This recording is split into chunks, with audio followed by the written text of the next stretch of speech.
नमस्कार दोस्तों, भारत एक सोच देख रहे हैं आप। दोस्तों, बात करेंगे चंद्रशेखर आजाद रावण की। चंद्रशेखर आजाद रावण जो कि लगातार उत्तर प्रदेश और उत्तर प्रदेश के बाहर की राजनीति में अपनी दखल बढ़ाते जा रहे हैं, यानी कि उसमें हिस्सा लेते जा रहे हैं, उसमें अब अपने प्रत्याशियों को उतारते हुए दिखाई दे रहे हैं। इससे पहले हमने देखा हरियाणा में, महाराष्ट्र में, जम्मू कश्मीर में चंद्रशेखर आजाद बहुत एक्टिव दिखाई दिए और बहुत एक्टिव राजनीति करते हुए दिखाई दिए। और अब चंद्रशेखर आजाद ने दिल्ली विधानसभा चुनाव में भी पूरे दमखम के साथ उतरने की तैयारी कर ली है। दोस्तों, दिल्ली विधानसभा चुनाव का आधिकारिक तौर पर बिगुल बज चुका है और अब आधिकारिक तौर पर तारीखें हमारे सामने आ चुकी हैं और अब चंद्रशेखर आजाद की एंट्री ने बहुत ही ज्यादा सियासी पारा चढ़ा दिया है दिल्ली की राजनीति में, यानी कि पूरा मन बना लिया है चंद्रशेखर आजाद ने कि दिल्ली का चुनाव पूरे दमखम के साथ लड़ते हुए दिखाई देंगे। 7 सीटें दोस्तों ऐसी हैं जहां पर उन्होंने अपने प्रत्याशी उतार दिए हैं। इसके साथ ही साथ हम आपको दिखाएंगे कि आखिर पड़पड़गंज में क्या हुआ। पड़पड़गंज में, दिल्ली के पड़पड़गंज में पहुंचे चंद्रशेखर आजाद और वहां पर एक जनसभा को संबोधित किया और जमकर गरजते हुए दिखाई दिए।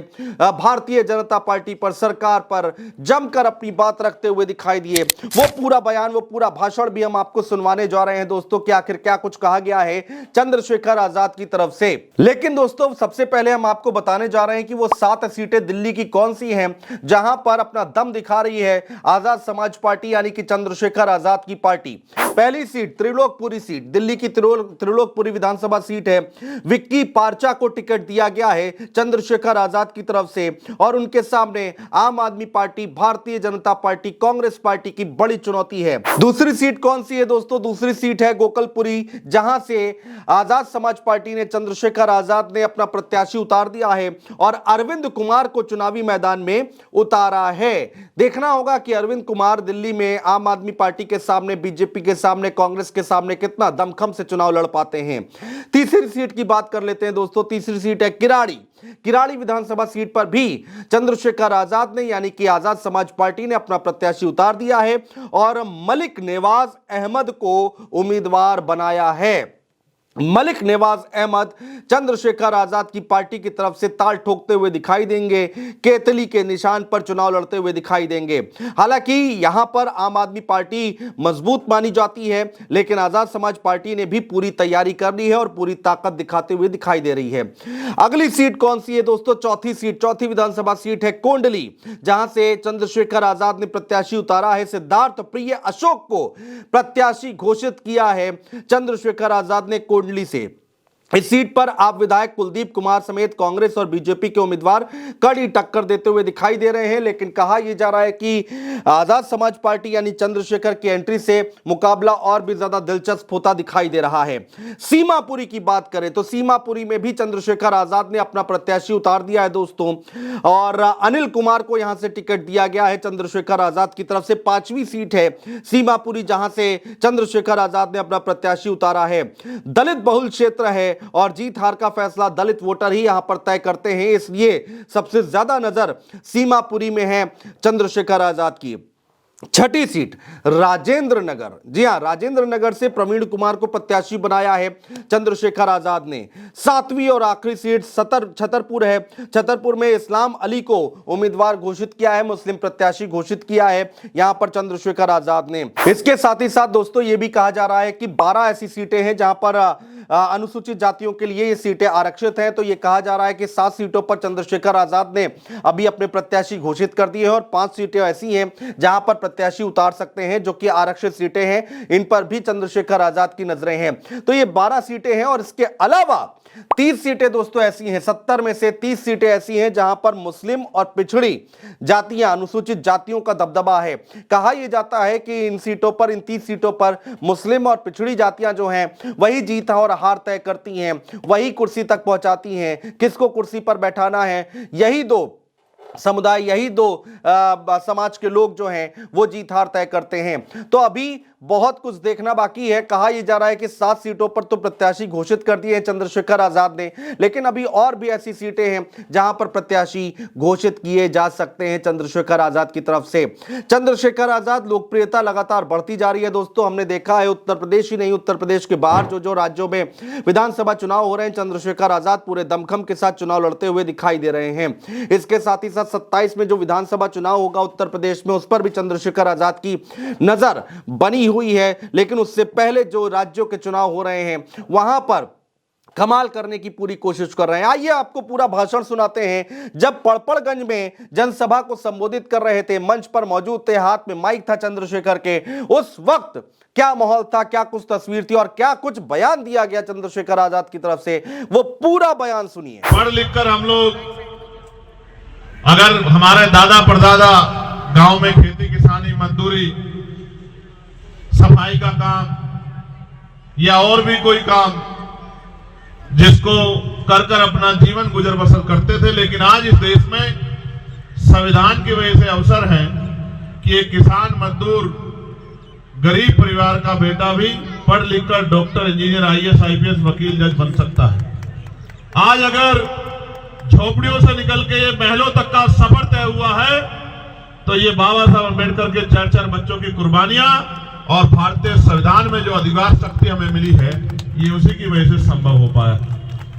लेकिन मैं ये सोचता हूं, एक डॉक्टर इंजीनियर IAS IPS बनने के लिए तो कई साल मेहनत करनी पड़ती है, 10-12 घंटे खर्च करने पड़ते हैं, ये तो मेहनत का काम। और लोकतंत्र जब नहीं था, राजतंत्र था, तो राजतंत्र में तो उससे भी कठिन था। उसमें युद्ध होते थे, तलवारें चलती थी, भाले चलते थे, बंदूकें चलती थी, तोपें चलती थी, हजारों लोग जान जाती थी, धरती रक्त रंजित हो जाती थी, तब जाके राज बदलता था। अब तो बाबा साहब अम्बेडकर के आशीर्वाद से पहले बैलेट का बटन दबा, बैलेट में मोहर लगाकर, और अब EVM का बटन दबाकर आप इस राजकाज को बदल सकते हैं। कितना आसान कर दिया। आप देखो, उससे पहले कोई जाता था क्या हमारी बस्तियों में?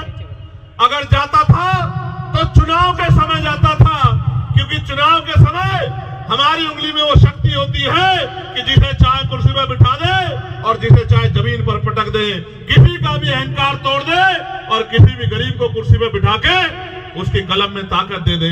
ये शक्ति हमारे पास डॉक्टर अंबेडकर के संविधान से हमें वोट के रूप में मिली है। तो जाते तो थे लोग, लेकिन तब जाते थे जब हमारी जरूरत उनको होती थी, जब उनकी जरूरत हमें होती थी तो हमसे मुंह फेर लेते थे। ये ट्रेंड अगर आज बदला है, चाहे संभल का मामला हो, चाहे हाथरस का मामला हो, और चाहे यही मैं नागल की गवाही देता हूं कि जब नागल में 9 साल की हमारी बच्ची पर जुल्म हुआ तो किसी की आंखों में आंसू नहीं आए। सबसे पहले हमारी टीम ने मोर्चा लिया, और जब हमारी टीम ने मोर्चा ले लिया तो यहाँ के मुख्यमंत्री की भी नींद खुली। उन्होंने कहा मैं भी जाऊंगा, और कांग्रेस के एक बड़े नेता ने कहा कि मैं भी जाऊंगा। मैंने कहा था वहां जाके कि अब चंद्रशेखर आजाद आ गया है, अब आप देखना कि हर नेता को लगेगा कि वहां जाना चाहिए। जब मीडिया भी उस घटना का नजरअंदाज कर रही थी, आपकी शक्ति के सामने मीडिया ने भी कहा कि अन्याय हुआ, लेकिन जब बाबा साहब अम्बेडकर संविधान में हमें वोट का अधिकार देके गए हैं, और इस वोट की शक्ति के आधार पे राजा महाराजा बड़े नेता जिन्होंने हमारी बस्तियां नहीं देखी, जिन्होंने हमारी परेशानियां नहीं देखी, हमारे घर नहीं देखे, हमारी तकलीफें नहीं देखी, हमारा भूखा पेट नहीं देखा, हमें गटर में उतरते नहीं देखा, हमें मार खाते नहीं देखा, हमें गटर में मरते नहीं देखा, 7,000, 12,000, 11,000 पे अपने बच्चों को पालते नहीं देखा, जिन्होंने हमें हमारी रोटियों को नहीं देखा, जिन्होंने हमारे खाली बर्तनों को नहीं देखा, जिन्हें आज भी हमसे गैर बराबरी का एहसास होता है, वो भी हमारे बीच में आते हैं, हमारी माओ के पैर छूते हैं, हमारी बहनों का हाथ पकड़ के कहते हैं कि आप मेरी बहन हो, हमारे घरों में आते हैं, हमारे बीच में बैठ के खाना खाते हैं, हमारे गिलास में पानी पीते हैं। कभी कभी गिलास अपना ले आते हैं लेकिन पानी पीते हैं, बर्तन अपने लिए आते हैं, खाना अपना ले आते हैं, हमारे बीच में बैठ के खाते हैं। ये साबित करने की कोशिश करते हैं कि हम आपके हितैषी हैं। लेकिन जब आप पे जुल्म होता है, जब आपके अधिकार छीनते हैं, जब आप कहते हो कि ठेका नहीं होना चाहिए, संविदा नहीं होनी चाहिए, पक्की नौकरी होनी चाहिए जो संविधान कहता है, समान काम समान वेतन होना चाहिए, तो तब वो सब लोग घर भाग जाते हैं। आप ये बताओ, आप भी सुनते होंगे और बहुत सारे लोग तो ये कहते हैं कि हमने पार्लियामेंट टीवी को इसीलिए यूट्यूब पे सब्सक्राइब किया कि हमारा भाई वहां बोलता है हम उसको सुनते हैं।